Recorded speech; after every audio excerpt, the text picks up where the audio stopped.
Thanks to HubSpot for sponsoring this video. So this video is actually based on my easiest passive income video, which is now my most popular video on the channel, which is just wild. If you guys haven't seen that, make sure to check it out. But basically that video covers what I think is the easiest form of passive income you can have right now, which is digital products. So yeah, this video is sort of based off that. I wanted to cover some of my favorite digital product ideas and also give you some ideas, share some actual examples of people doing it already, so that hopefully it gives you some inspiration on starting your own sort of digital product sort of thing and maybe making a little bit of extra money on the side, which, you know, can always be very helpful. Before we get into this video, please subscribe to my newsletter if you haven't already. I share cool and interesting stories. I share links to interesting things as well. I send it out once a month. Make sure to check it out. So why digital products? I have 5 reasons listed down here. Low cost or no cost to make at all. Highly profitable. A large portion of the profits can be used for marketing if you want to spend money on paid marketing. Instant delivery. Usually with digital products, the customer gets it instantly. They don't have to wait. And then easy customer support. But then that does also depend on the product, because something like a wallpaper, you know, that's not going to have much customer support. But something like a website theme, sometimes you might have to provide quite in-depth customer support. So the first one is Notion templates. So Notion templates over the last year, 2 years, have really blown up. It seems like everyone is doing Notion templates, and for good reason, because you can make every type of Notion template you can think of. A great example, which I've mentioned countless number of times on this channel, is Islo. His name is Jason. He's made over $200,000 selling Notion templates, and he's 20 years old. 21 years old. That is just so impressive to me. Someone who is young and has taken the initiative of just making something and putting it online. His primary marketing effort has been through Twitter. So what he does on Twitter is share sort of like Twitter threads of interesting things, cool websites and stuff. He shares Notion tips and stuff like that. And that's all he does pretty much. He doesn't really do much else, but he's built a Twitter following from absolutely nothing just by doing that. He provides all of this information for free as well, so you don't have to pay for it. The only thing you actually pay for is the ready-made Notion templates. Because technically, if you really wanted to, you could just make the Notion templates yourself. You don't need to buy someone else's template. Like, you really don't. You could easily make it yourself. But the reason why people are paying him for those Notion templates is because it saves them time. Not everyone wants to spend a few hours or maybe a day or two making a Notion template, making some sort of Notion guide or whatever. He does that all for you. So you just pay him that figure, you pay for that template, and it's ready to go. That's where the real value is. A lot of people are willing to spend money if it saves them time. Next up are eBooks, and I really do think eBooks are such a fantastic way to make money on knowledge or skills that you already have. So as an example, refactoring UI. It's a simple ebook that shares some neat design tips and tricks. It's sort of aimed at those who are already working in the industry but want to add some finesse to their work. It's created by Steve Shoger and Adam Wathan. And yeah, they were simply just packaging up knowledge they already had. And from this tweet, and this is from 2020 by the way, so I'm sure it's made a lot more money since then. From 2020, August 2020, Adam tweeted that refactoring UI has made him $2.3 million. And it's an ebook. Like 2.3 million from a bloody ebook. That is just incredible to me. And I wouldn't be surprised 2 years later if it's made over $4 million now. And the crazy thing about this ebook is that, like I said, it's already based on knowledge and skills they already have.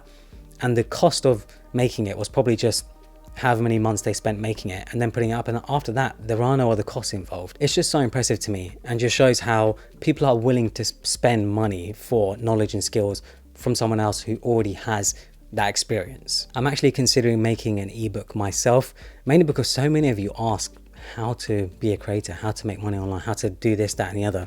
And yeah, it's sort of just born out of the comments that I get. So I wanted to sort of maybe put together an ebook sort of roughly covering those sorts of things and what I would do now, my experience and stuff. To be fair, most of this information is already freely available. Like, it's already out there on my videos, on my Twitter, on my Instagram.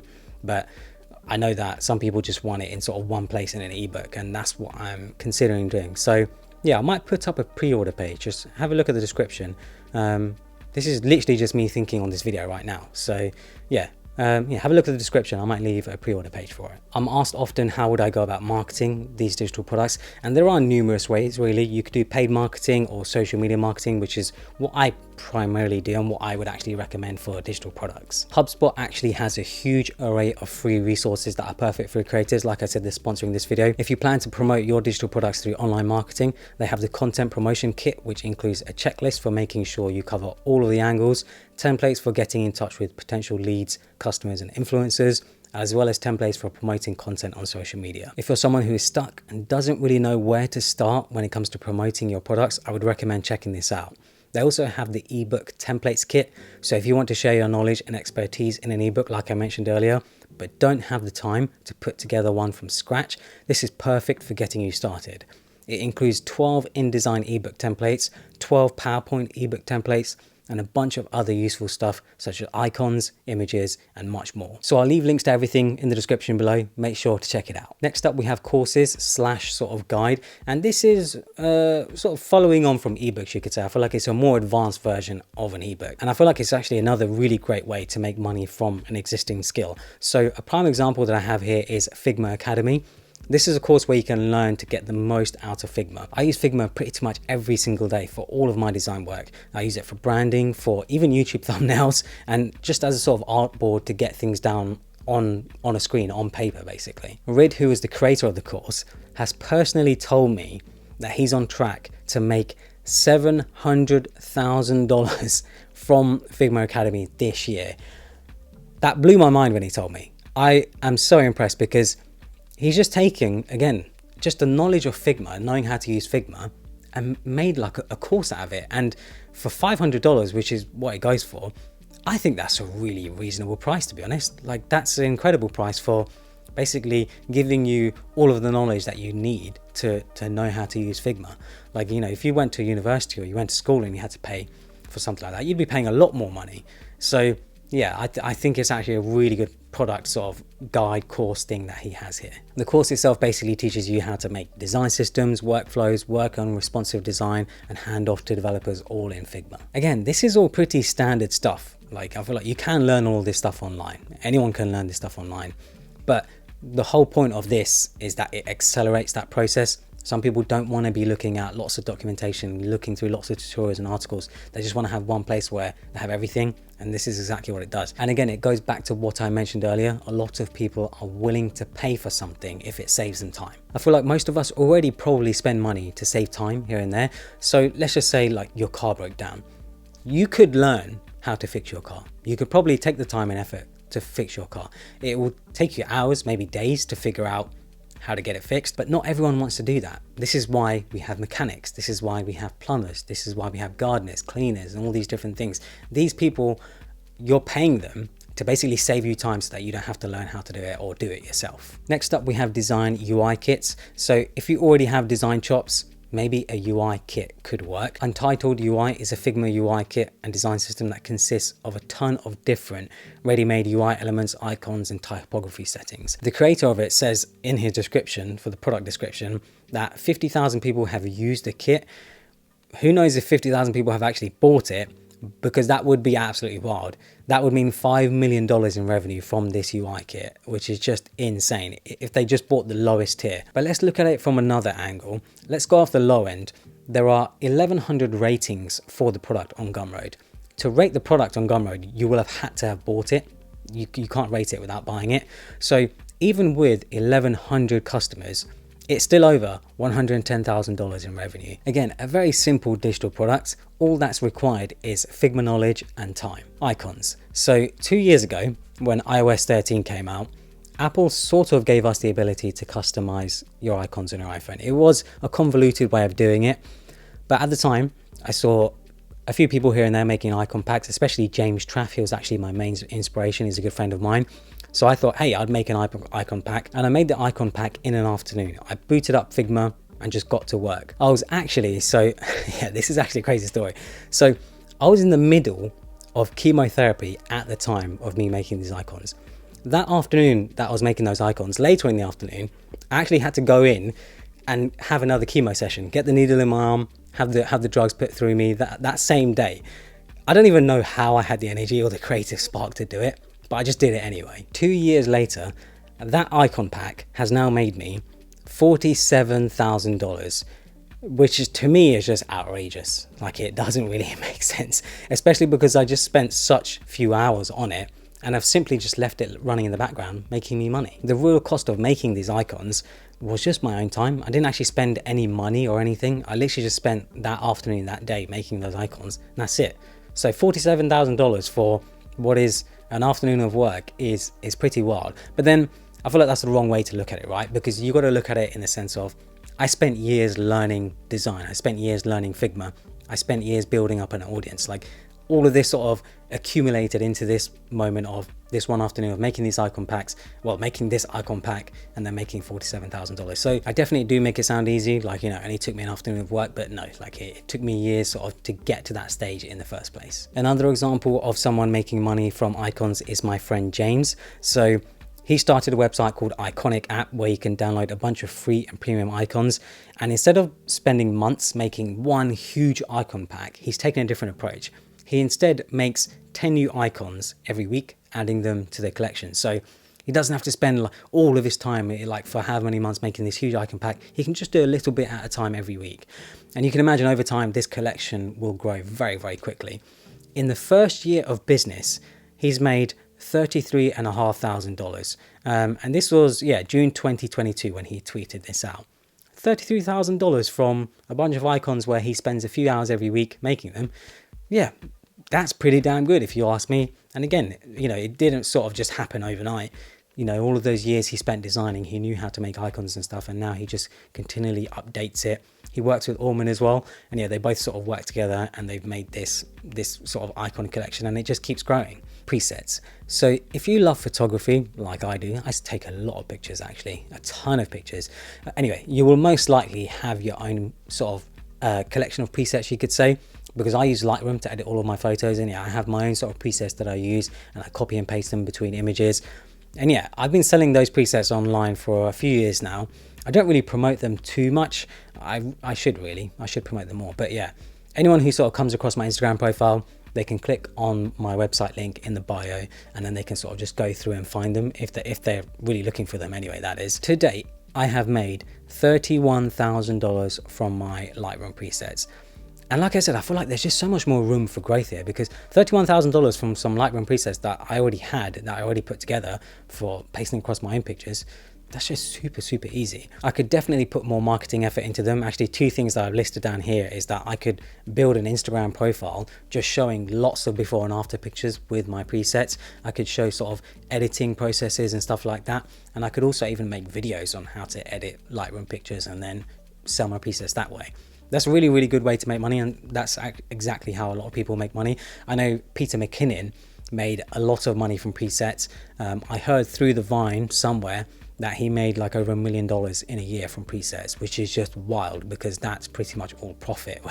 But yeah, pretty crazy. I think with some more marketing effort from my end, my presets could probably make me a couple $1,000s every month quite easily. Website themes. So this is definitely a harder one to do, because you've either got to already have the skills of making websites and designing websites, or you have to pay someone to do it for you.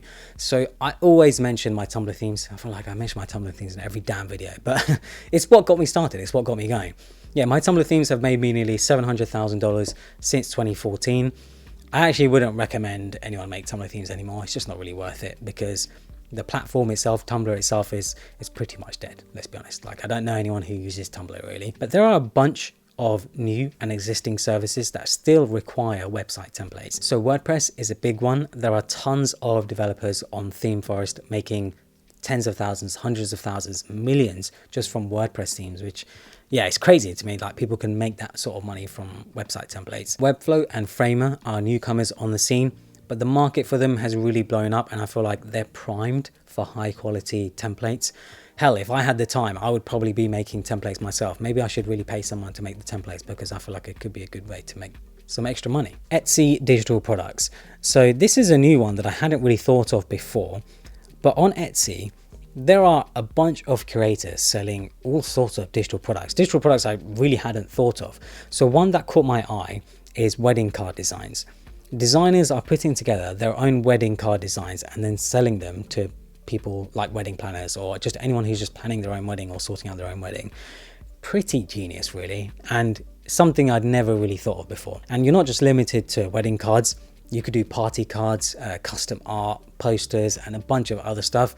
And if you have the option of sort of customization available, so someone can customize the wedding card or party card, birthday card, art, something like that, I feel like you could charge more for a service like that. So yeah, Etsy is a really good way to make money, I found, and I've seen a lot of other content creators make money like that. I'm surprised I never really thought of it before. You know, Etsy was the sort of place that I would go to buy sort of unique, sort of boutique sort of stuff. I never really thought of it as the place where you could buy digital products, but people are doing it and it seems to be working because there are creators making a lot of money through it. Posters and merch. So this isn't exactly fully digital, I'll be honest, but considering it doesn't require you to do anything other than create a website and create the designs, it might as well be. I have a website called linksupply.com where I sell posters that are my own designs and royalty-free stock photos. It simply works via WooCommerce and Printful. I wouldn't recommend WooCommerce anymore though. I only set up WooCommerce because I set up the store years ago. I actually think Shopify is a much better option. So yeah, Shopify and Printful, I think that's what you should work with. But the key ingredient here is Printful, because it manages all of the product fulfillment for you. You don't have to touch a thing. You don't have to even see the products. You don't have to touch them or anything. You just make the designs. Again, linksupply.com isn't really a website I push that much. I really should. But when I look at the stats for it, I've made $420 of profit in the last 28 days from it. It's okay, it's pretty decent, a nice extra bit of money. I'm not going to say no to that. And you can imagine if I put a lot more effort into this and I started featuring merch in every single video, maybe I had these pictures back here up on sale on the website. Maybe I wore a new top every single video with my own design on it or something. If I just put quite a bit more effort into featuring these products and sort of featuring them on Instagram, YouTube videos and stuff like that, and come up with like sort of clever designs and advertise it, I feel like it could easily be making over $1,000 of profit every month. It could grow quite nicely. And you're not just limited to posters, of course. Printful has a ton of different products which you can put your designs on: t-shirts, hoodies, bags, and all sorts of other stuff. And they have fulfillment centers everywhere. So shipping stuff anywhere usually isn't a problem and it's pretty quick. Creative assets. So to round off this video, I think creative assets in general are such an easy way to make money. So creativemarket.com is a great place for this. It's a website where you can find all sorts of creative graphic assets and things like that. There are a lot of creators selling numerous different stuff on there. You'll find cool fonts, some of which I've actually bought myself and used in my own designs. You'll find graphic packs like this retro futuristic shapes pack, which has a bunch of different design elements. Icon packs like I mentioned earlier, stock photography, 3D models, and just a bunch more other stuff. This sort of stuff is ideal for all types of work. Maybe you're making an album art, maybe a YouTube thumbnail, or a poster or a website or something like that. Ready to go creative assets like this can be a big time saver for many people. And usually they expense them. They use business expensive stuff. I know I do. Whenever I buy sort of any graphic design stuff or any art related stuff that I know I'm going to use for work, I business expense it. So yeah, spending $20, $50, $100 and something like that, I don't even think about it. I just spend it because I know it's going to save me a lot of time in the long run. So that's it for this video. Some digital product ideas which will hopefully give you some inspiration. Make sure to subscribe to my newsletter, like I said, and make sure to also check out one of my other videos. I made a video recently on the money making superpower that we already have, and I also made a video on the best purchases in your 20s, sort of investing in yourself. Make sure to check both of those out. Hopefully you guys enjoyed it. Follow me on Instagram and Twitter and subscribe for more.